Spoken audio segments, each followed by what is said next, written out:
Hey guys, what's up? Welcome to the channel. Thank you guys so much for clicking on this video. Today we are taking a look at the incredible golf swing of Collin Morikawa, who will be representing the US in the Olympics this year. So super exciting stuff. And he has a pretty incredible swing. He leads the PGA Tour, I believe, in strokes gained from the tee to green, and in one of the best iron players in the world. So there's a lot we can all learn from this golf swing. So let's dive in and take a look. Now we have a lot of swings to take a look at. We have, first of all, driver from down the line, then we're going to have a look at driver front on and irons as well. So let's dive in. First of all, setup position is really good with Collin here. Pretty neutral setup, nothing really too special to mention. Alignment looks great. As we take this club back, he keeps a lot of kind of hinge in the wrist and the club very wide and outside the hands. If we pause it kind of parallel to the ground here, we can see that club is a long way outside the hands. It's also quite flat. Kind of a slightly odd takeaway there.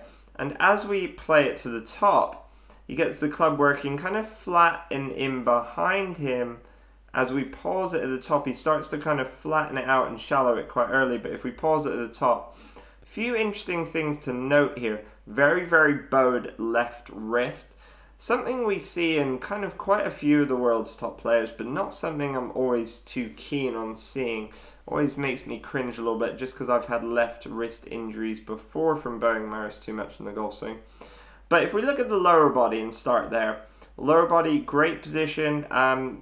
Kind of knees pointing towards the ball nicely. Not a huge hip turn, but big shoulder turn. Very athletic guy. Kind of a unique arm structure as well, where that right elbow is quite detached from the body, but the right elbow also is fairly bent. Kind of has more bend in that right elbow than I really like to see.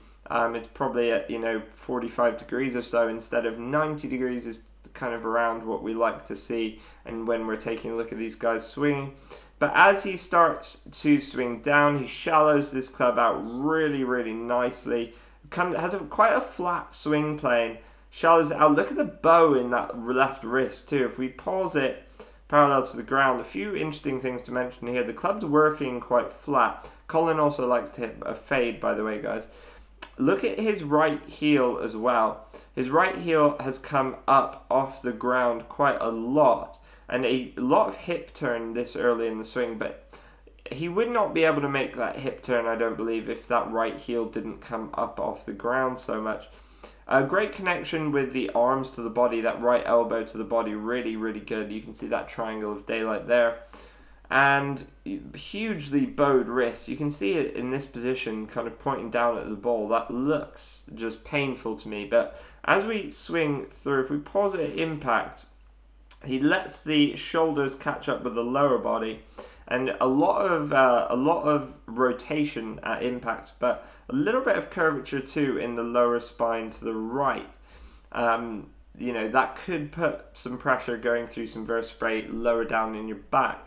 And as we come through, he's going to work the handle and the club left because he likes to hold off that club and hit a nice cut. Quite a flat swing here as he kind of extends to the finish.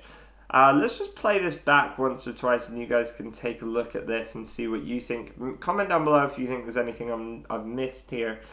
It's kind of a bit of a... I love watching the swing.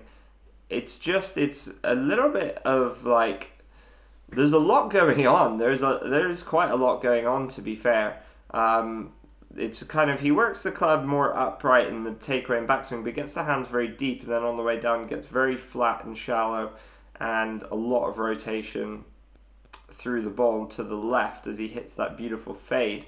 Now let's take a look at him from front on with the driver.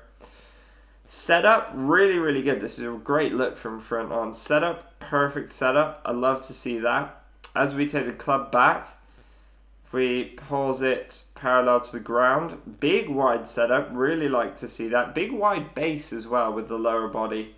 Knees nicely pointed forwards. You can see actually the lower body, how much is engaged, his legs really, keeping a lot of weight and pressure into the ground. as he turns to the top, turning into that right hip, hinges the wrists and the arms a bit more. If we pause it at the top, I'm going to pause it kind of just short of the top. If we pause it here, very nicely loaded into that right hip, into that right side. You can see kind of how strong the club face is because it's kind of mostly pointed up towards the sky. Big shoulder turn though, huge shoulder turn here, very athletic movement here. As we start to play this down into the ball, watch this early move he does. The club's kind of still going back, but he bumps left into his left side, shifts weight laterally left before he starts to rotate, gets his spine angle in a nice position. You can see that club shallowing, that right elbow moving in as he rotates really hard, right heel up off the floor. So we pause it at impact. He's really hitting up on this golf ball. That club comes through super, super shallow, super low to the ground, hitting up on this ball. And no big real flip in the hands either, which I like to see. Hugely rotated, you can see his belt buckle pointing towards the target here. Hands are kind of actually ahead of the ball as well, which is quite unique and interesting. Typically, faders will do that more than drawers because that allows them to keep the toe from rolling over. And as we play this through, doesn't really let the face roll over too much, extends the arms nicely and comes through, and extends the back as well and hips and everything as he comes through to that nice balanced finish on his left side. Now guys, let's take a look at Collin Morikawa with an iron. He is one of the best iron players in the world, so this is a really, really good look to take a look at with him hitting an iron. This is all these swings are from the US Open, by the way, guys. So we have it paused at setup here. Again, setup, very, very good. Hips look to be marginally a little bit far back, but overall, very, very good posture. Really, really good posture, like that a lot. He has the hands quite low, which means there's quite a lot of set in the wrists from very early in this golf swing. And by the way, guys, at the end of this, I'll be saying kind of some of the things I really like about his swing, some of the things I maybe would recommend you copy, or maybe wouldn't recommend you copy. So make sure you stay tuned for that. So as we take this club back, again, a lot of set in the wrist quite early and kind of maintains that. It's a bit of a unique takeaway as we pause it parallel to the ground. Club face looks to be matching the spine angle. We are slightly inside the line here. But pretty good takeaway. I'm not massively keen on how much kind of angle he has in the wrist very early. I would also say that his clubs, and especially his irons, are probably quite a few degrees flat from the angle he swings at, especially coming through impact.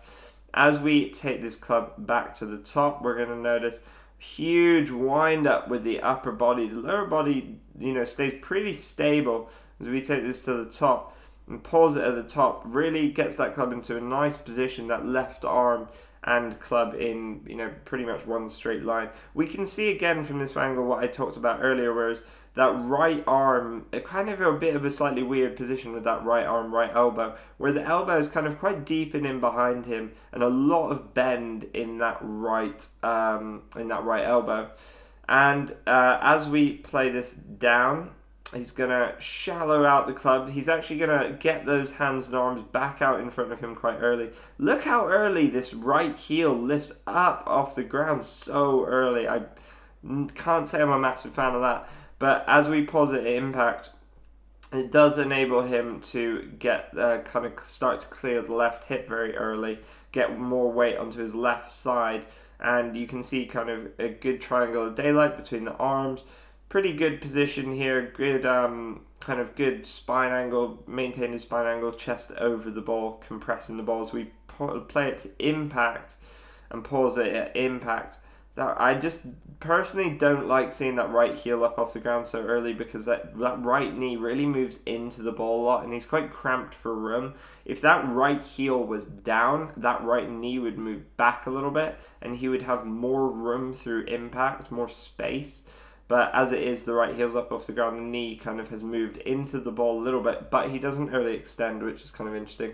And if we play this through, again, club working left, handle working left, all works left around him doesn't really release the toe over too much until a bit later, as he extends quite a lot in the finish of this golf swing. Let's just play that through. You can see him in full flow with this swing once or twice. It is, I mean, I love watching the swing. It's just when you kind of analyze some of the positions he gets into, it's, I guess a little bit unorthodox is the best way of describing it. Some of, like, I mean, the positions, like, are good. Well, there's a lot of good things about them, and overall he gets the club in a great position through the ball, obviously, because he's a great player. It's just like a few things, like a few of his matchups are kind of a little bit unique, let's say, and probably unique to him. That's probably part of his DNA as a player.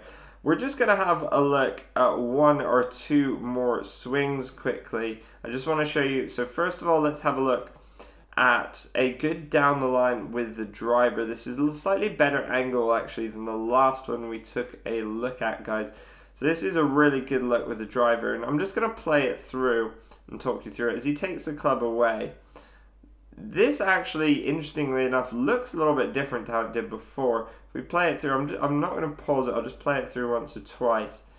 And this is a little bit closer to when he won that PGA Championship he won, when he won that PGA Championship. So a few things, it does look actually like a slightly more traditional takeaway. And the arm position at the top, though, is pretty much the same. And as he comes down to the ball, like right heel lifts up and right knee kind of moves into it quite a bit. But he really hits up on the ball. He extends so much through the ball through impact. Let's just have another quick look at driver swing from front on. It's a really good look at at how much he extends through impact. If we take the club away, loads into that right side. But look at the way down. He really shifts the weight left, but really pushes up and extends quite a lot through the ball and even after the ball. Really interesting there. So guys, that is Collin Morikawa's golf swing. Quite a few things, interesting things he does there. Let me know what you think of it. Comment down below. Is there anything I haven't mentioned that you think I've missed? I can't reply to all your comments. A few things I really like about it. I really like the kind of positions he gets the club into, like the position at the top of the backswing in terms of the club, the left arm, and the lower body, and the positions from front on. I really like pretty much all of those. His swing from front on looks really good to me. A few things I maybe am not as keen on in the backswing or takeaway. I mean, the takeaway, we kind of mentioned before, all these guys have a little bit of a unique takeaway because it's just, that's not really what they focus on unless it kind of is affecting them later in the swing, unless it's affecting impact. They work more top of the backswing down into impact. So it's a little bit of a unique takeaway, but he gets the club in a really good position at the top. I'm not massively keen on the position of the right arm. It's the elbow's away from his body and the right arm's very bent. And that does give you more power because you're releasing kind of more of an angle in the right arm, but it also gives you another lever to control in the golf swing. It can lead to you getting a bit narrow, a bit steep down on the ball. And, the right arm position, I think if a lot of people got into that position, they'd get the arms stuck behind him. As it is, he does a great job of getting the arms back out in front of him and rotating through the ball. The other thing I'm not massively keen on is the right heel, like I mentioned earlier, because I just don't like seeing that right heel come up off the ground too early. I think for most people, he does it well. And there's a few other PGA Tour players who do it, like Xander Schauffele, for example. But for most people who I see do it, and kind of it leads to more bad than good, and that's because if the right heel comes up off the ground, it moves into the ball, and it moves that right knee into the ball, and for a lot of people it moves their right hip into the ball, which leads to early extension, it leads to coming over the top, can lead to the shanks as well. So I'm not massively keen on that. But Collin overall has an incredible golf swing, incredible golfer. I like him a lot as a person. He seems like a really, really nice guy. Can't wait to watch him at the Olympics. And guys, thank you so much for watching this video. Make sure you like it, subscribe, comment any thoughts you have down below, reply to all your comments. And I will see you in the next one, guys. As always, grip it and rip it.